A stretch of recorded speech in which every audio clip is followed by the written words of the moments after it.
একদিকে তারেক রহমান জাতীয় সংসদের দক্ষিণ প্লাজার খোলা আকাশের নিচে প্রধানমন্ত্রীত্বের শপথ নিচ্ছেন, অন্যদিকে খুলে যাচ্ছে গত 18 মাস ধরে বন্ধ হয়ে যাওয়া আওয়ামী লীগের অফিস। ঝুলছে শেখ মুজিব এবং শেখ হাসিনার ছবি, উঠছে জাতীয় পতাকা, সাথে সেই স্লোগান জয় বাংলা। 12 তারিখের ভূমিধস জয়ের পরদিনই পঞ্চগড় সদর উপজেলায় এক আওয়ামী লীগ অফিস খুলে দিয়ে আলোচনায় আসেন এক বিএনপি নেতা। তারপরই যেন সারা দেশে জোয়ার লাগে। সংবাদ মাধ্যম খুললেই নজরে আসছে খুলে ফেলা হলো আওয়ামী লীগ অফিসের তালা। একটি দুটি নয়, এই কদিনে অসংখ্য আওয়ামী লীগের অফিস খুলে দেওয়া হয়েছে। যেন এমন দিনের অপেক্ষাতেই ছিল আওয়ামী লীগের নেতাকর্মীরা। তারেক রহমান আসবেন, জিতবেন, তারপর খুলে দেবেন বন্ধ দরজা। প্রশ্ন উঠেছে, বিএনপির এই বিপুল জয়ের পর কোন সাহসে এমন করছে আওয়ামী লীগ? অনেকে বলছেন সরকার গঠন ঠিকই করেছে বিএনপি, কিন্তু তাতে ঘাম আছে সেই প্রান্তিক আওয়ামী লীগের কর্মীটারও। তাই বিএনপি এখন সেই দেনা শোধ করছে। বর্তমানে জামায়াত এনসিপি জোট যে বিএনপির সবচেয়ে বড় বাধার নাম, সেটা যে কেউ বুঝতে পারছেন। শপথ অনুষ্ঠানেও হয়ে গেল এক পশলা গল্প। এই বাধা ঠেকিয়ে বিএনপি যে সামনের দিনগুলো আরামে কাটাতে পারবে না, সেই পূর্বাভাস দিচ্ছেন বিশ্লেষকরা। এই জামায়াত এনসিপি পাহাড়কে সামাল দিতে বিএনপির দরকার প্রচুর অভিজ্ঞ হাত। 17 বছর ক্ষমতার বাইরে থেকে বিএনপি এখন কতটা সামাল দিতে পারবে সেটা হয়তো সময়ই বলে দেবে। গোপনে কিংবা প্রকাশ্যে জামায়াত এই 17 বছর সে বিষয়ে হাত পাকা। তাই এই অভিজ্ঞ প্রতিপক্ষের বাড়িতে গিয়ে শুভেচ্ছা নিয়ে আসলেই যে বরফ গলবে না, সেটা বোঝা গেছে ইতোমধ্যেই। আর বিএনপি খুব ভালো করেই জানে তাদের উপর এবার ভর করেছিল আওয়ামী লীগের ভোটারদের হাত। দায় শোধের ব্যাপারটাও আছে। তাছাড়া জামায়াত ঠেকাতে এসব অভিজ্ঞ হাত পাগলেও ছাড়তে চাইবে না। এই যুক্তিতে আওয়ামী লীগের অফিস খুলে দেওয়া বা তাতে আপত্তি না জানানো বিএনপির জন্য বেশ ভালো সিদ্ধান্তই বলছেন বিশ্লেষকরা। দৃশ্যপটটা একটু গভীরভাবে ভাবুন। খুলনার রূপসা কিংবা সোনাডাঙ্গা এলাকার চিত্র। দীর্ঘ 1.5 বছর ধরে যে শার্টার নামানো ছিল, যে তালাটিতে জং ধরে গিয়েছিল, হঠাৎ করেই সেখানে প্রাণের সঞ্চার। খুলনায় যখন আওয়ামী লীগের কার্যালয়টি খোলা হলো, তখন আশেপাশের মানুষের চোখে মুখে ছিল অবিশ্বাস। 18 মাসের ধুলো জমে থাকা মেঝেতে যখন ঝাড়ু পড়ল, তখন ধুলোর মেঘে যেন পুরনো সেই রাজনৈতিক উত্তাপ ফিরে এলো। শুধু খুলনা নয়, চট্টগ্রামেও একই দৃশ্য। সেখানে তো রীতিমতো ঘটা করে সাইনবোর্ড টাঙানো হয়েছে। এতদিন যেসব সাইনবোর্ড লোকচক্ষুর আড়ালে ছিল কিংবা ক্ষোভের আগুনে পুড়ে গিয়েছিল, সেখানে চকচকে নতুন প্যানোফ্লেক্স। চট্টগ্রামের বেশ কয়েকটি থানা এলাকায় স্থানীয় আওয়ামী লীগ নেতারা জড়ো হয়েছেন। তবে চমকপ্রদ তথ্য হলো, এই জড়ো হওয়ার পেছনে কোথাও কোথাও স্থানীয় বিএনপি নেতাদের পরোক্ষ ইন্ধন বা মৌন সম্মতি কাজ করেছে। রাজনীতিতে শেষ কথা বলে কিছু নেই, সেটা এই দৃশ্যগুলোই আরেকবার প্রমাণ করে। তবে সব জায়গায় চিত্রনাট্য কিন্তু এক নয়। দেশের উত্তরাঞ্চল এবং ঢাকার আশেপাশের কিছু জেলায় ঘটেছে উল্টো ঘটনা।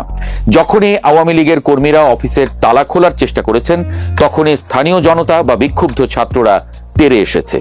কিছু জায়গায় ধাওয়া পাল্টা ধাওয়ার ঘটনাও ঘটেছে।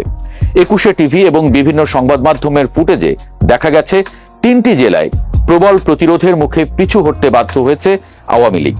সাধারণ মানুষ স্লোগান দিয়েছে, খুনিদের আস্তানা এই বাংলায় হবে না। কিন্তু কৌতূহল জাগানিয়া বিষয় হলো, যেখানে যেখানে বিএনপি শক্তিশালী বা বিএনপির স্থানীয় নেতৃত্ব শক্ত অবস্থানে, সেখানেই আওয়ামী লীগ অফিস খুলতে পেরেছে নির্বিঘ্নে। আর যেখানে এখনো ছাত্র জনতার প্রভাব বেশি, সেখানে তালা খুলতে গিয়েও ফিরে আসতে হয়েছে। অর্থাৎ সমীকরণটা পরিষ্কার, বিএনপির গ্রিন সিগন্যাল ছাড়া এই তালা খোলার সাহস কারোরই নেই। এখন প্রশ্ন হলো, এই গ্রিন সিগন্যাল কেন? বিশ্লেষকরা বলছেন, গত 1.5 বছরে বিএনপি খুব ভালোভাবেই বুঝেছে যে মাঠের রাজনীতিতে তাদের একক আধিপত্য থাকলেও মিত্র হিসেবে জামায়াত বা এনসিপি জোট ভবিষ্যতে তাদের জন্য গলার কাঁটা হয়ে দাঁড়াতে পারে।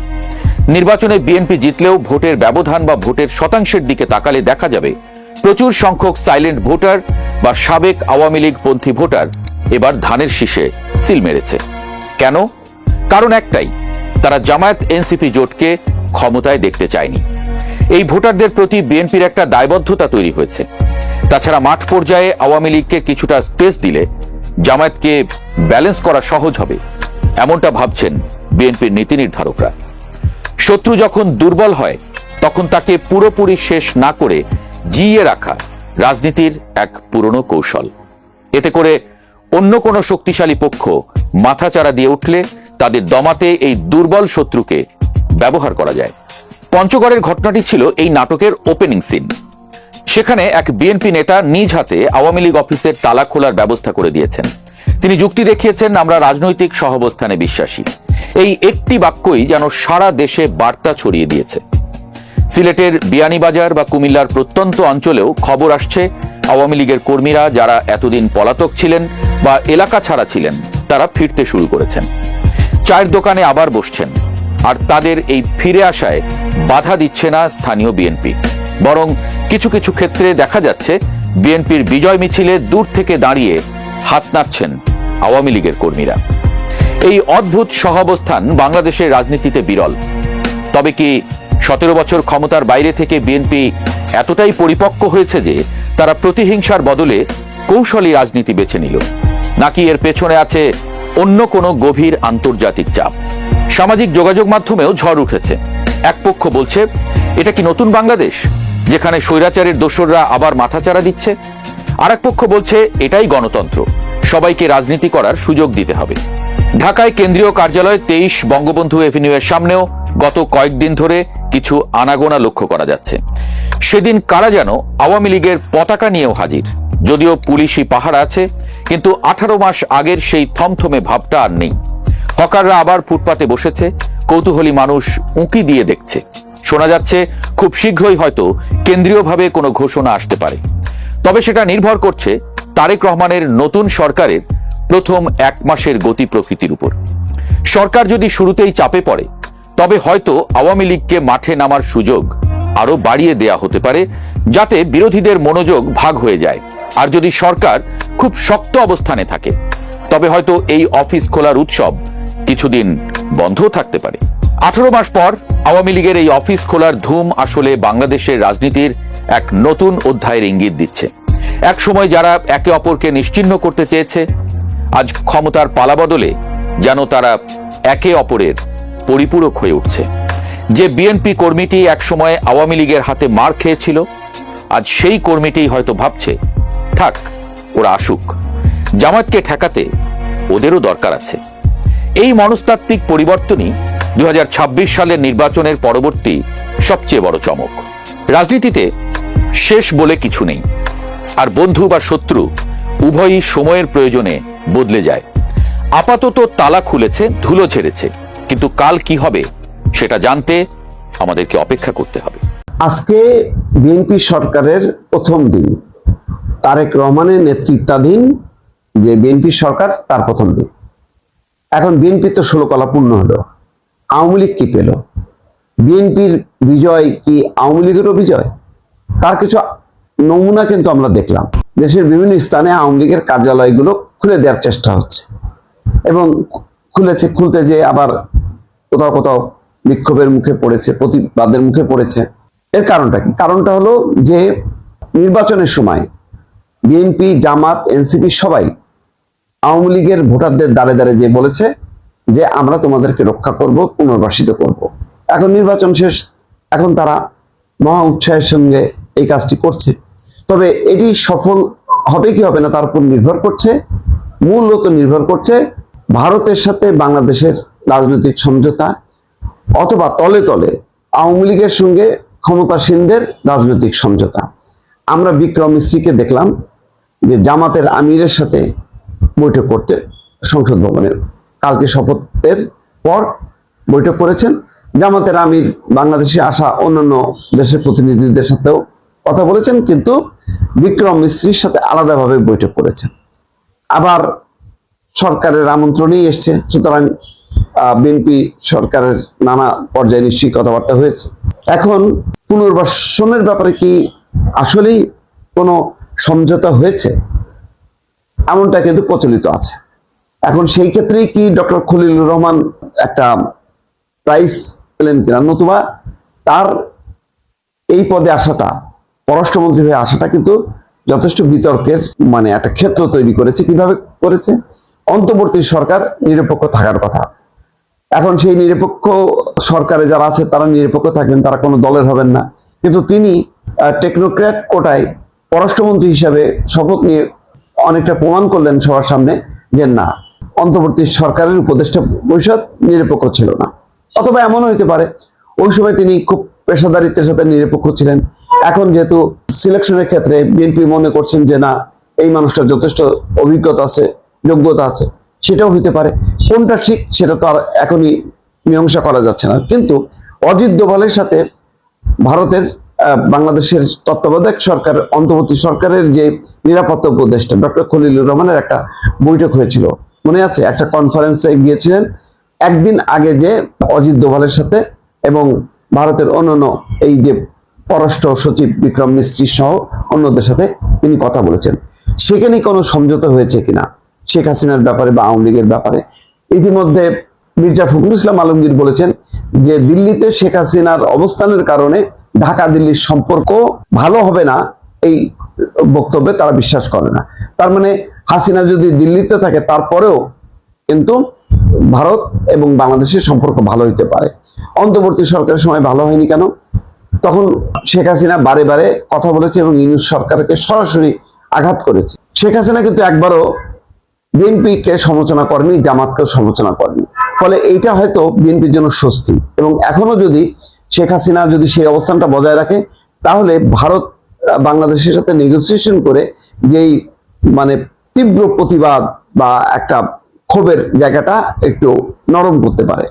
এখন নেগোসিয়েশনটা কিভাবে হবে? অ্যাজ শেখ হাসিনার নেতৃত্বাধীন আওয়ামী লীগের সঙ্গে নাকি পরিবর্তিত আওয়ামী লীগের সঙ্গে, এটা কিন্তু একটা বিষয়।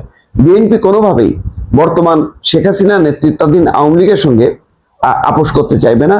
আপোষ করলে এটা গণঅভ্যুত্থানের চেতনার সঙ্গে বিশ্বাসঘাতকতা করা হবে, এই অভিযোগটা তোলা হবে বিরোধী মহলের পক্ষ থেকে, এবং তারা বাজার গরম করতে চাইবে, রাজনীতি উত্তপ্ত করার চেষ্টা করবে। সেই সুযোগটা বিএনপি দেবে না। এবং বিএনপি নিজের থেকেও বিশ্বাস করে যে শেখ হাসিনার নেতৃত্বে যে আওয়ামী লীগ, সেই আওয়ামী লীগ আসলে তাদের সাথে নেগোসিয়েশন সম্ভব না। কিন্তু পরিবর্তিত আওয়ামী লীগ যদি আসে, তারা যদি এই কথা বলে যে জুলাই ওই সময়কার আমাদের ভূমিকাটা ঠিক ছিল না, সঠিক ছিল না, সেজন্য আমরা সরি, তাহলে কি যেই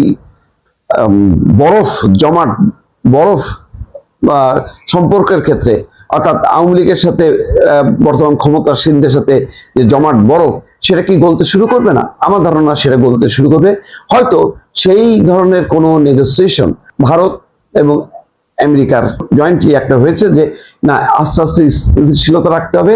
কারণ গণতান্ত্রিক দল হিসেবে যদি প্রত্যাবর্তন না করে, তাহলে বিএনপি একার পক্ষে জামাতের মতন ধর্মীয় রাজনৈতিক সংগঠনগুলোকে মোকাবেলা করা কঠিন হয়ে যাবে। ফলে এখানে বড় বড় গণতান্ত্রিক শক্তির উপস্থিতিটা জরুরি বলে ভারত এবং আমেরিকা জয়েন্টলি মনে করতে পারে। আমেরিকা একটা ধাঁধার মধ্যে ফেলেছে। আমেরিকা প্রচার করেছে যে তারা জামাতকে চায়, আসলে ভেতরে ভেতরে তারা খলিলুর রহমানকে দিয়ে নেগোসিয়েশনটা করিয়েছে এবং তারা আসলে বিএনপিকেই চায়। কারণ বিএনপির দর্শনের সাথে আমেরিকার দর্শনের মিল আছে।